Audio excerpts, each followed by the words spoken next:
Assalamualaikum warahmatullahi wabarakatuh.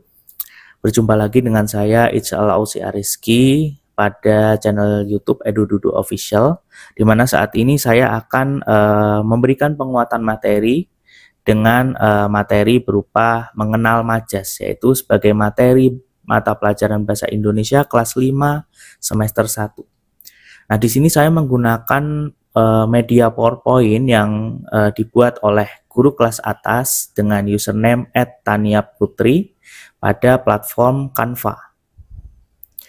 Kita masuk ke slide pertama, yaitu pengertian dari majas. Nah, apa sih sebetulnya majas itu, Pak Ijal? Jadi, majas itu adalah merupakan gaya bahasa yang digunakan dalam karya sastra atau dalam komunikasi sehari-hari untuk memberikan efek tertentu, misalnya seperti memperindah, menekankan, atau menyampaikan pesan secara lebih menarik. Nah, majas itu terdiri dari banyak jenis. Ada majas perbandingan, kemudian majas sindiran, majas pertentangan, dan majas penegasan. Majas perbandingan sendiri itu adalah majas yang membandingkan suatu hal dengan hal lain agar lebih menarik. Kemudian untuk majas sindiran adalah majas yang digunakan untuk menyindir atau menyatakan kritik secara halus. Jadi tidak langsung mengkritik secara langsung. Ya, jadi secara halus sekali sehingga yang dikritik pun kadangkala itu tidak merasa. Kemudian ada majas pertentangan. Majas pertentangan ini adalah majas yang mengandung unsur yang bertentangan atau kontradiktif dalam kalimat. Kemudian yang terakhir adalah majas penegasan, di mana majas ini adalah majas yang digunakan untuk menegaskan atau menguatkan suatu hal. Kita lanjut ke majas perbandingan. Nah, majas perbandingan itu dibagi lagi menjadi 4. Nah, tadi jenis-jenisnya sudah dibagi menjadi 4. Ada majas perbandingan, majas sindiran, dan lain-lain. Nah, ini dibagi lagi menjadi beberapa kelompok. Nah, majas perbandingan di sini dibagi menjadi 4 kelompok, yaitu yang pertama ada majas metafora, majas simile, majas personifikasi, serta majas asosiasi. Nah, majas metafora itu adalah majas yang berisi perbandingan langsung tanpa kata penghubung. Kemudian majas simile adalah perbandingan menggunakan kata penghubung. Jadi metafora sama simile itu perbedaannya adalah adanya kata hubung dan tidak. Seperti itu.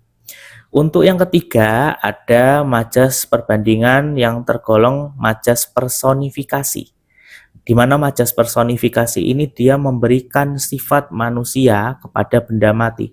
Jadi kita seperti menghidupkan benda mati. Benda mati yang tadinya tidak punya sifat seperti makhluk hidup, kita jadikan kata-kata seolah-olah dia itu punya sifat seperti makhluk hidup. Kemudian ada majas asosiasi, yaitu majas yang membandingkan dua hal yang bertentangan atau berbeda. Untuk majas sindiran itu dibagi menjadi 3. Yang pertama yaitu majas hiperbola, di mana majas hiperbola ini adalah sindiran halus dengan kata-kata berlawanan dari kenyataan yang sebenarnya terjadi. Kemudian majas sarkasme. Sarkasme ini adalah tindakan atau sindiran tajam dan kasar yang tujuannya untuk menyakiti atau menyindir keras. Kemudian yang terakhir ada majas sinisme, sindiran langsung dengan nada mencemooh tetapi tidak sekeras sarkasme. Jadi kalau yang langsung dak itu adalah sarkasme, yang langsung menuju ke orang yang disindir. Nah, itu adalah sarkasme. Kita lanjut ke majas pertentangan. Nah, majas pertentangan di sini juga ada yang namanya majas hiperbola. Majas hiperbola itu adalah majas yang mengungkapkan hal secara berlebihan. Majas hiperbola itu adalah majas yang mengungkapkan hal secara berlebihan agar kedengarannya itu dramatis. Kemudian ada majas litotes, yaitu ungkapan merendahkan diri tetapi bermakna sebaliknya. Jadi dia itu merendah untuk meroket, seperti itu.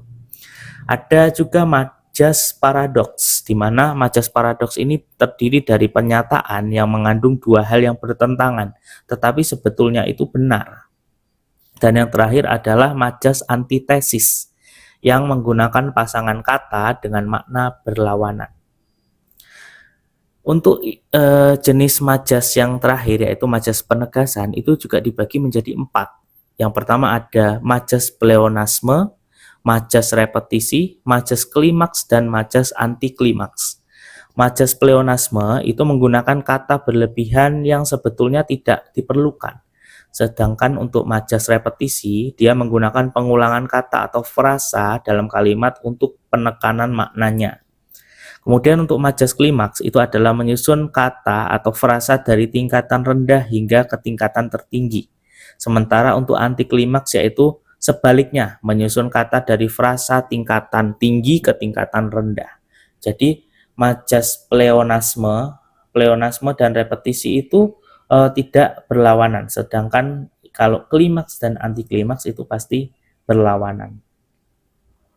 Nah, di sini saya akan memberikan contoh dari masing-masing majas atau kelompok majas yang sudah dijelaskan pada slide sebelumnya. Yang pertama ada majas personifikasi. Nah, di sini contohnya adalah papan tulis tersenyum melihat siswa rajin belajar. Nah, papan tulis adalah benda mati yang tidak mungkin bisa tersenyum. Sementara ketika dia dikenai majas personifikasi, dia dibuat seolah-olah dia bisa melakukan aktivitas yang biasanya dilakukan oleh makhluk hidup, di mana di sini aktivitasnya adalah tersenyum. Kemudian yang kedua ada contoh majas hiperbola.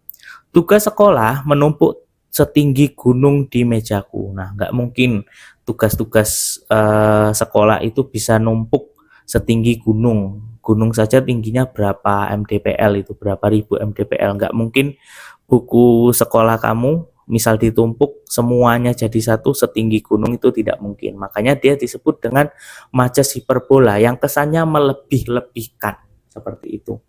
Kemudian ada majas sarkasme. Contohnya adalah, wah nilaimu luar biasa, sampai hampir 0 semua. Kemudian ada majas klimaks, mulai dari siswa, guru, hingga kepala sekolah, semuanya hadir. Nah, ini diurutkan dari tingkat terendah, yaitu siswa. Atasnya siswa ada guru, sementara atasnya guru ada kepala sekolah. Nah, itu berarti diurutkan dari tingkat terendah hingga tingkat tertinggi. Sedangkan kalau anti klimaks nanti dibalik, mulai dari kepala sekolah, guru, siswa, bahkan bayi-bayi sekalipun ikut hadir. Nah, itu berarti diurutkan dari tingkatan tertinggi hingga tingkatan terendah kalau anti klimaks. Kemudian untuk majas ironi, contohnya adalah rajin sekali datang ke sekolah selalu paling terakhir. Nah, ini hampir sama seperti sarkasme, cuman bedanya di sini dia seperti membagus-baguskan, tapi akhirnya ujung-ujungnya di belakang dia menyindir atau mengata-ngatai atau merendahkan seperti itu. Nah, kesimpulan dari materi hari ini adalah majas itu adalah gaya bahasa yang fungsinya memperindah suatu kalimat, di mana majas dibagi menjadi 4 jenis, yaitu majas perbandingan, pertentangan, sindiran, dan penegasan. Itu pun masing-masing majas nanti masih dibagi lagi menjadi beberapa kelompok majas. Nah, majas ini sering digunakan dalam sastra atau dalam karya sastra seperti puisi dan juga cerpen. Baik, sekian materi atau penguatan materi dari saya. Sampai jumpa di pertemuan selanjutnya. Apabila ada pertanyaan bisa disampaikan melalui kolom komentar di bawah, dan jangan lupa berikan dukungan kepada channel YouTube kami dengan like, share, dan juga subscribe. Terima kasih, saya mohon maaf atas segala kekurangan pada sesi penguatan materi hari ini. Wassalamualaikum warahmatullahi wabarakatuh.